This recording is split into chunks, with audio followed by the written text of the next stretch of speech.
ಇವನೇ ನೋಡಿ, ಶಿವಮೊಗ್ಗದಲ್ಲಿ ಭೀಕರವಾಗಿ ಕೊಲೆಯಾದ ರೌಡಿ ಶೀಟರ್ ನರಸಿಂಹ. ಕಳೆದ 1-2 ವರ್ಷಗಳಿಂದ ತಣ್ಣಗಿದ್ದ ಮಲೆನಾಡ ಶಿವಮೊಗ್ಗದಲ್ಲಿ ರೌಡಿಗಳ ಗ್ಯಾಂಗ್ ವಾರ್ ಮತ್ತೆ ಮುನ್ನೆಲೆಗೆ ಬಂದಿದೆ ಎನ್ನುವುದಕ್ಕೆ ನಿನ್ನೆ ನಡೆದ ಈ ಕೊಲೆ ಸಾಕ್ಷಿಯಾಗಿದೆ. ಹಳೆ ದ್ವೇಷದ ಹಿನ್ನೆಲೆಯಲ್ಲಿ ರೌಡಿ ಶೀಟರ್ ಒಬ್ಬನನ್ನ ಎದುರಾಳಿ ಗ್ಯಾಂಗ್ ಭೀಕರವಾಗಿ ಹತ್ಯೆ ಮಾಡಿದೆ. ಹಾಡ ಹಗಲೇ ನಡೆದ ಈ ಗ್ಯಾಂಗ್ ವಾರ್ನಿಂದ ಶಿವಮೊಗ್ಗದ ಜನತೆ ಬೆಚ್ಚಿ ಬಿದ್ದಿದ್ದಾರೆ. ವಿಶೇಷ ಅಂದರೆ ಇಲ್ಲಿ ಕೊಲೆ ಆರೋಪಿಗಳು ಯಾರು ಎನ್ನುವಷ್ಟರಲ್ಲೇ ಸ್ವತಃ ಕೊಲೆ ಮಾಡಿದ ಆರೋಪಿಗಳೇ ನೇರವಾಗಿ ಕೋಟೆ ಪೊಲೀಸ್ ಠಾಣೆಗೆ ಬಂದು ಸರೆಂಡರ್ ಕೂಡ ಆಗಿದ್ದಾರೆ. ಹಾಗಿದ್ರೆ ಯಾರು ಈ ಕೊಲೆಯಾದ ರೌಡಿ ಶೀಟರ್ ನರಸಿಂಹ? ಯಾಕೆ ಈತನನ್ನ ಭೀಕರವಾಗಿ ಕೊಲೆ ಮಾಡಲಾಯಿತು?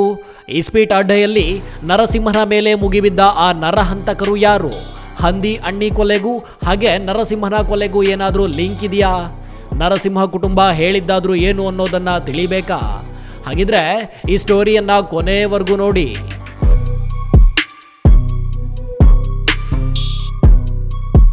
ಪ್ರಿಯ ವೀಕ್ಷಕರೇ, ಈ ಕೊಲೆಯ ಬಗ್ಗೆ ತಿಳಿಬೇಕು ಅಂದ್ರೆ 2 ವರ್ಷದ ಹಿಂದೆ ಶಿವಮೊಗ್ಗದಲ್ಲಿ ಕೊಲೆಯಾಗಿದ್ದ ಹಂದಿ ಅಣ್ಣಿಯ ಕೊಲೆ ಬಗ್ಗೆಯೂ ನಿಮಗೆ ತಿಳಿದಿರಬೇಕು.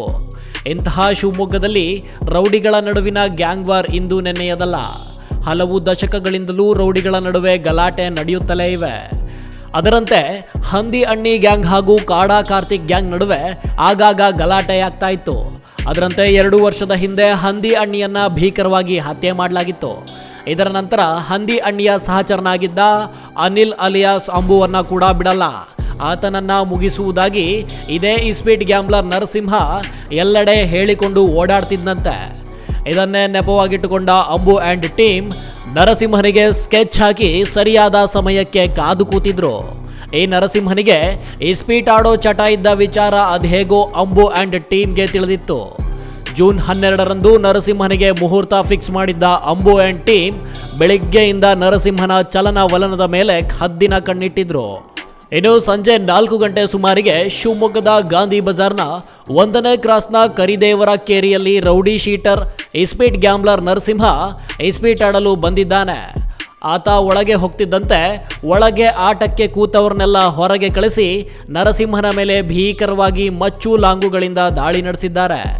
ಈ ದಾಳಿಯ ಭೀಕರತೆ ಹೇಗಿತ್ತು ಅಂದರೆ ನರಸಿಂಹನ 2 ಕೈಗಳು ತುಂಡಾಗಿ ಮುಖ ಹಾಗೂ ತಲೆಯನ್ನ ವಿರೂಪಗೊಳಿಸಲಾಗಿತ್ತು. ಇನ್ನು ನೋಡ್ತಿದ್ದಂತೆ ನರಸಿಂಹನ ಮೂಖರೋಧನೆ ಅಲ್ಲಿಗೆ ಮುಕ್ತಾಯವಾಗಿತ್ತು. ಕೊಲೆ ಮಾಡಿ ಅಲ್ಲಿಂದ ಕಾಲ್ಕಿತ್ತ ಆರೋಪಿಗಳು ತಲೆಮರೆಸಿಕೊಂಡ್ರು. ಇನ್ನು ವಿಷಯ ತಿಳಿಯುತ್ತಿದ್ದಂತೆ ಶಿವಮೊಗ್ಗದ ಪೊಲೀಸ್ ಅಧಿಕಾರಿಗಳು ಸ್ಥಳಕ್ಕೆ ಭೇಟಿ ನೀಡಿ ಮಾಹಿತಿ ಕಲೆ ಹಾಕಿದ್ರು. ಸಂಜೆ ಸುಮಾರು 4:45 ಗಂಟೆಗೆ ಶಿವಮೊಗ್ಗ ನಗರದ ಲಷ್ಕರ್ ಮೊಹಳ ಸರ್ಕಲಲ್ಲಿ ನರಸಿಂಹ ಎಂಬ ಒಬ್ಬ ರೌಡಿ ಶೀಟರ್ ಆಸಾಮಿಯನ್ನು ಅವರ ವಿರುದ್ಧ ಗ್ಯಾಂಗ್ನ ಆಸಾಮಿಗಳು ಬಂದು ಮಾರಕಾಸ್ತ್ರಗಳಿಂದ ಹೊಡೆದು ಅವ್ರನ್ನ ಮರ್ಡರ್ ಮಾಡಿದ್ದಾರೆ. ಈ ವಿಷಯ ನಮಗೆ ಗೊತ್ತಾದಂಗೆ ಇಮಿಡಿಯೇಟ್ಲಿ ನಮ್ಮ ಇನ್ಸ್ಪೆಕ್ಟ್ರು ಮತ್ತು ನಾವುಗಳೆಲ್ಲ ಹೋಗಿ ಸ್ಪಾಟ್ ನೋಡಿದ್ದೀವಿ. ಅವ್ರನ್ನ ಈಗಾಗಲೇ ಮೋರ್ಚರಿಗೆ ಶಿಫ್ಟ್ ಮಾಡಿದ್ದಾರೆ. ಅವರ ವೈಫ್ ಆದಂಥ ಸ್ನೇಹ ಅವರು ಈ ಬಗ್ಗೆ ಒಂದು ಕಂಪ್ಲೇಂಟ್ ಕೊಟ್ಟಿದ್ದಾರೆ.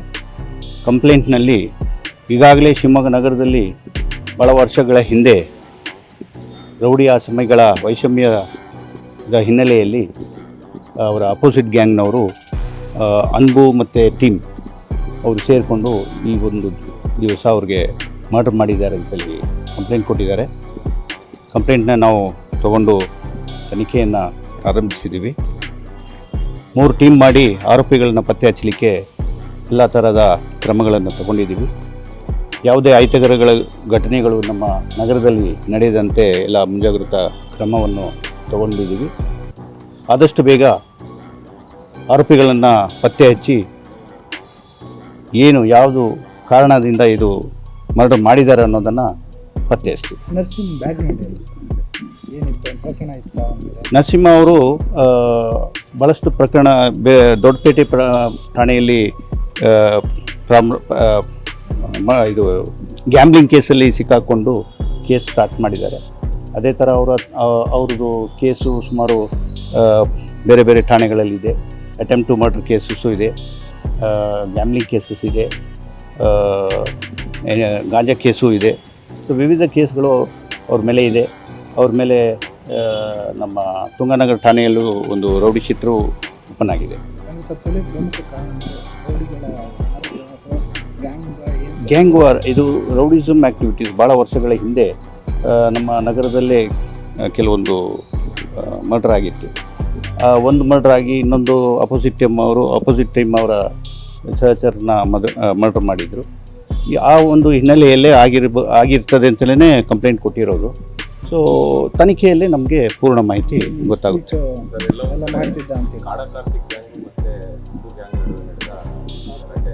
ಅದೇ ವೈಷಮ್ಯ ಒಂದು ಗ್ಯಾಂಗ್ ವೈಷಮ್ಯನೇ ಇದೆ. ಸೊ ಹೆಚ್ಚಿನ ತನಿಖೆ ನಡೆಸಿದ ನಂತರನೇ ನಮಗೆ ಪೂರ್ಣ ಮಾಹಿತಿ ನಿಮಗೆ ಕೊಡಲಿಕ್ಕಾಗುತ್ತೆ. ಇಸ್ಪಿಟ್ ಆಟ ಅನ್ನೋದು ಅವರು ಆ ಒಂದು ಚಟವನ್ನು ಇಟ್ಕೊಂಡಿದ್ರು ಅಷ್ಟೇ. ಹೆಚ್ಚಿನ ಮಾಹಿತಿ ನಾವು ತನಿಖೆ ಆದ ನಂತರನೇ ಹೇಳಕ್ಕಾಗೋದು. ಹತ್ಯೆಯಾದ ರೌಡಿ ಶೀಟರ್ ನರಸಿಂಹನ ವಿರುದ್ಧ ಶಿವಮೊಗ್ಗದ ಠಾಣೆಯಲ್ಲಿ ಇಸ್ಪೀಟ್, ಗ್ಯಾಮ್ಲಿಂಗ್, ಗಾಂಜಾ ದಂಧೆ ಹಾಗೂ ಮರ್ಡರ್ ಕೇಸ್ ಸೇರಿದಂತೆ ಹಲವು ಕೇಸ್ಗಳಿದ್ವು. ಸದ್ಯ ಈತನ ಸಾವಿನ ಸುದ್ದಿ ಕೇಳಿ ಅವನ ಸಂಬಂಧಿಕರು ಮಾಧ್ಯಮಗಳ ಜೊತೆ ಮಾತನಾಡಿದ್ದಾರೆ. ನಮಗೇನು ಹೇಳಿಲ್ಲ. 12 ಗಂಟೆಗೆ ಫೋನ್ ಮಾಡ್ದೆ, ಅದೇ ಭಾನುವಾರ ಕರ್ಕೊಂಡು ಹೋಗ್ತೀನಿ ಭಾರತೆ ಮನೆಗೆ ಅಂತ ಹೇಳ್ದೆ. ನಾನು ಏನಕ್ಕೋ ಬರಲ್ಲ ಕಣೋ ಅಂತ ಹೇಳಿದೆ. ಇಲ್ಲ ಭಾರತೆ ನೀನು ಭಾನುವಾರ ಬರಬೇಕು, ಶಾಲೆ ಎಲ್ಲ ರಜೆ ಇರ್ತವೆ, ಮಕ್ಳಿಗೆ ಕರ್ಕೊಂಡು ನಿಮ್ಮ ಮನೆಗೆ ಭಾರತೆ ಅಂತ ಹೇಳ್ದೆ ಅಷ್ಟೇ. ನಾ ಬರಲ್ಲ ಹೋಗೋ ನಿಮ್ಮ ಮನೆಗೆ ಅಂದೆ. ಬರಬೇಕತ್ತೆ, ಬೇಡ ಬರಲ್ಲ ಅನ್ಬೇಡ, ಬರಲೇಬೇಕು ಅಂದ. ಸರಿ ತಗೊಳಪ್ಪ ಅಂತ ಹೇಳಿದೆ ಅಷ್ಟೇ. 12 ಗಂಟೆಗೆ ಮಾತಾಡ್ದೆ ನನ್ನ ಹತ್ರ ಮನೆಯಿಂದ ಫೋನಲ್ಲಿ, ಅಷ್ಟೇ ಲಾಸ್ಟು. ಇವಾಗ ನೋಡಿದರೆ 4:45ಗೆ ನನ್ನ ಮಗಳು ಫೋನ್ ಮಾಡಿದ್ಲು. ಅಮ್ಮ ನನಗೆ ಜ್ಞಾನ ಇಲ್ಲ, ಕೆಳಗೆ ಬಿದ್ದುಬಿಟ್ಟಿನಿ, ಯಾರೋ ಫೋನ್ ಮಾಡಿದ್ರು, ನರಸಿಂಹಗೆ ಹೊಡೆದಾಗ್ಬಿಟ್ಟಿರಂತೆ, ಸತ್ತೋಗಿದ್ದಾನಂತೆ, ನನಗೆ ಮಾತಾಡೋಕ್ಕೆ ಬಾಯಿಲ್ಲ, ನೀನು ಬಾರಮ್ಮ ಅಂತ. ನನ್ನ ಮೊಮ್ಮಕ್ಳು ಹೇಳಿದ್ರು, ಅಮ್ಮ ಜ್ಞಾನ ಬಿದ್ದುಬಿಟ್ಟಿತ್ತೆ ಅಮ್ಮ, ನೀನು ಬೇಗ ಬಾರಮ್ಮ, ನಿಮ್ಮ ಅಮ್ಮಗೆ ಹಿಡಿಯೋಕ್ಕಾಗ್ತಾಯಿಲ್ಲ ನನ್ನ ಕೈಯಾಗೆ, ಬೇಗ ಬಾ ಅಂತ ನನ್ನ ಮೊಮ್ಮಗ ಫೋನ್ ಮಾಡ್ದೆ. ಆಮೇಲೆ ಸರಿಯಪ್ಪ ಬೊಮ್ಮನಕಟ್ಟೆಯಿಂದ ಬರೋಕ್ಕೆ 1 ಗಂಟೆ ಆಗತ್ತೆ, ಬರ್ತೀನಿ ತಡಿಯಪ್ಪ, ಯಾವಾದರೂ ಆಟೋ ಗೀಟೋ ನೋಡ್ಕೊಂಡು ಬರ್ತೀನಿ, ಬಸ್ಸಾದರೂ ನೋಡ್ಕೊಂಡು ಬರ್ತೀನಿ ಅಂದೆ. ನೀನು ಫಸ್ಟ್ ಬಾರಮ್ಮ ಇಲ್ಲ ಅಮ್ಮ ಹೆಂಗೆಂಗೋ ಆಗ್ತೈತೆ ಬಾರಮ್ಮ ಅಂದ. ಆಯ್ತಪ್ಪ ಬರ್ತೀನಿ ತಡಿ ಅಂತೇಳಿ ಈಗ ಬಂದೆ ಸರ್. ನನಗೆ ಅಷ್ಟೇ ಗೊತ್ತು, ನನಗೆ ಏನೂ ಗೊತ್ತಿಲ್ಲ. ಅವನು ಏನಿಲ್ಲ, ಅವ್ನ ಪಾಡಿಗೆ ಅವ್ನು ಇದ್ದ ಸರ್, ಆಟ ಮಾಡ್ಕೊಂಡಿದ್ದ. ಅವ್ರ ತಮ್ಮನೂ ಇದ್ದಾನೆ, ಅವನು ಇದ್ದಾನೆ, ಆಟೋ ಓಡಿಸ್ಕೊಂಡು ಹೆಂಗೋ ಜೀವನ ಮಾಡ್ಕೊಂಡಿದ್ರು. ಸ್ವಲ್ಪ ಇಸ್ಪೀಟ್ ಆಡೋಣ ಅಷ್ಟೇ, ಇನ್ನೇನು ನಮಗೆ ಅವ್ರದ್ದೇನೂ ಗೊತ್ತಿಲ್ಲ. ಅವನಿಗೆ ಈ ಥರ ಆಗೈತೆ ಅಂದಾಗಲೇ ನನಗೆ ಗೊತ್ತಾಗಿದ್ದು, ಇನ್ಯಾವುದೂ ನನಗೆ ಗೊತ್ತಿಲ್ಲ. ಅಲ್ಲೆಲ್ಲ ಮಾರ್ಕೆಟಲ್ಲಿ ಆಗಿತ್ತಂತೆ ಅಂತ ಹೇಳಿದ್ರು. ಹಾಂ, ನನಗೆ ಅಷ್ಟೇ ಗೊತ್ತು. ಆಮೇಲೆ ನನ್ನ ಮಗಳು ಮಾತಾಡೋಕೆ ಜ್ಞಾನ ಇಲ್ಲ, ಜ್ಞಾನ ತಪ್ಪಿದ್ದಿದ್ದಾಳೆ, ಯಾರ ಹತ್ರ ಅಂತ ಮಾತಾಡಲಿ. ಸರಿ ಎಲ್ಲಿದ್ದಾರೆ ಅಂತನಾರ ಹೇಳ್ರಿ ಅಂತ ನಮ್ಮ ಅಕ್ಕನ ಮಗನಿಗೆ ಕೇಳಿದೆ. ಆಗ ಚಿಕ್ಕಮ್ಮ ದೊಡ್ಡ ಆಸ್ಪತ್ರೆಗೆ ಹೋಯ್ದ್ರಂತೆ, ಇಲ್ಲಿ ಕೊಲೆ ಆಗಿತ್ತಂತೆ, ದೊಡ್ಡ ಆಸ್ಪತ್ರೆಗೆ ಹೋಗಿದ್ದಾರೆ, ಸೀದಾ ಅಲ್ಲಿಗೆ ಬಾ, ನಾನು ಅಲ್ಲಿಗೆ ಹೋಗ್ತಾಯಿದ್ದೀನಿ ಅಂದ. ಆಮೇಲೆ ನಾನು ಬಸ್ಸಿಂದ ಇಲ್ಲಿಗೆ ಬಂದೆ. ಅವ್ರು ಸುಗೇಟಿಂದ ಬಂದರೆ ನಾನು ಬೊಮ್ಮನಕಟ್ಟೆಯಿಂದ ಬಂದೆ. ಈಗ ಅಲ್ಲಿ ಹುಡುಕಿದ್ವಿ, ಅಲ್ಲಿ ಆಸ್ಪತ್ರೆ ಇದರಲ್ಲಿಲ್ಲ, ಸ್ಟೇಷನಲ್ಲಿ. ಇಲ್ಲಿ ಇಲ್ಲಾದರೂ ಹೋಗೋಣ ಬಾ ಅಂತ ಇಲ್ಲಿಗೆ ಕರ್ಕೊಂಡು ಬಂದ್ವಿ. ಇದೇ ಬಂದು ನಿಂತ್ಕೊಂಡಿದ್ದೀನಿ ಸರ್. ಏನಂತ ದ್ವೇಷ ಮಾಡಿದ್ನೋ ನಮಗಂತೂ ಗೊತ್ತಿಲ್ಲ ಸರ್. ಅವನಿಗೆ ಯಾಕೆ ಹೊಡೆದಾಕ್ತು ಏನು ಎಂಥದ್ದು ನಮಗೆ ಗೊತ್ತಿಲ್ಲ. ತುಂಬ ಬೇಜಾರಾಗ್ತೈತೆ ಸರ್, ನಮಗೆ ಹೇಳೋಕ್ಕೇ ಬೇಜಾರಾಗ್ತೈತೆ. ನನ್ನ ಮಗಳು ಇನ್ನು ಹೆಂಗಾಗಿರ್ಬೋದು, ಮುಖ ನೋಡೋಣ ಅಂದ್ರೂ ಗೊತ್ತಾ ಇಲ್ಲ. ಹಾಂ, ಯಾರಿಗೆ? ಹಾಂ, ಆಗ್ಬೇಕು ಸರ್. ಅವ್ರಿಗೆ ಸುಮ್ಮನೆ ಹೊಡೆದಾಕ್ಯಾರ, ಅವ್ರಿಗೆ ಶಿಕ್ಷೆ ಆಗಲೇಬೇಕು. ಆ ಮಕ್ಕಳು ಅನಾಥ ಮಾಡೋದ್ನಲ್ಲ, ನಾನು ಸಾಕ್ತೀನಿ, ನಾನು ಮಾಡ್ತೀನಿ ಅಂತೇಳಿ ಕರ್ಕೊಂಡೋಗಿ ಈಗ 15 ವರ್ಷ ಆಯ್ತು. ಮಕ್ಳಿಗೆ ಓದಿಸ್ಕೊಂಡು ಬರ್ಸ್ಕೊಂಡಿದ್ದಾನೆ. ಈಗ ಮಕ್ಕಳಿಗೆ ದೊಡ್ಡಕ್ಕಾದ್ಮೇಲೆ ಈಗ ಸತ್ತೋಗ್ಯಾನೆ ಅಂದರೆ ಅವ್ರ ಜೀವನ ಯಾರು ರೂಪಿಸ್ಬೇಕು?